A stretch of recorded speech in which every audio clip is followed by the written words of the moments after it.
Pretty productive day. Pretty productive day. Now, I'll talk more about the qualifiers in a minute, but I thought it was fair to make this video. We bought that horse WALLOP yesterday, and I had a couple people call me, and the biggest thing that I worry about is missing somebody saying, "Hey, Anthony, can I have 2% of this horse?" It happens sometimes, and it really bothers me when it happens. And what I'll do is sometimes when I'm rushing around, as I was yesterday, I'll put shares aside. Just say, "Hey, Wendy, can you put X amount of shares aside in a separate account in case I miss anybody?" And a couple of people have messaged me yesterday saying they wanted 10% of WALLOP. No problem. Now, I had those same two people call me. I don't want to get too far ahead of myself. There's a pretty expensive horse that we're going to be bidding on, I believe. And those same two people had called me and said, "I don't want to put you on the spot, but by chance, are you thinking on bidding on a horse that's coming up for sale?"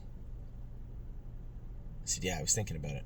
Is there any way that I could sell my shares of WALLOP in advance of you getting this horse?" Now, I said yes. I think it was the fair thing to do on their part, because what they were saying was, we can't afford shares in both horses. So we can buy the shares in WALLOP and wait and see if you buy the other horse. And if you buy the other horse, then put the shares in WALLOP up for sale. But what happens if they get stuck with both baskets?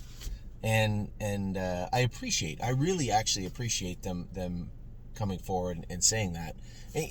It's hard. This game, especially the stable, we make it so easy for people to buy and sell shares that it can sometimes be very easy to have too many shares, right?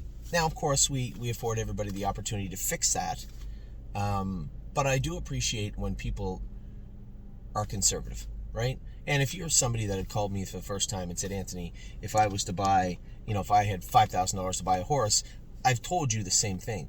Maybe spend $3,000 on the horses and keep $2,000 behind, just to make sure that you can afford stuff, right? You're like your bills. That would be cool. So there are some shares of WALLOP that are going to be going up for sale. Now, we have been inundated, and I appreciate that also. We've been inundated with requests for people to buy into WALLOP. Is there any shares left? Can I get some shares? The answer was no until an hour ago, right?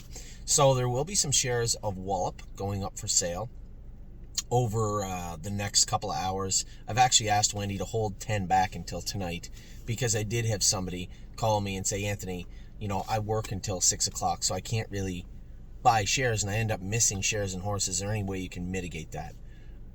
No, but yes. Theoretically, no, but in this case, I will. So we're going to put some shares up for WALLOP, up for sale of WALLOP now, and we're going to put 10 more, I believe, up for sale tonight. So that's where we're at with WALLOP. I just wanted to update everybody. He's a nice horse. I mean, he's not going to the Breeders' Crown, but he looks like he's a nice horse. He's exactly the type of horse we're looking for, and for that price also. So I wanted to bring that video to everybody just to let you know there are some shares of WALLOP available. They will be going up for sale this afternoon and tonight. But for right now, I wanted to make sure everyone was aware. So another video coming your way in a minute talking about insider trading. Felt like 4 monkeys off my back. Insider trading, the horses we trained, schooled, and what's going on the next little bit. Take care.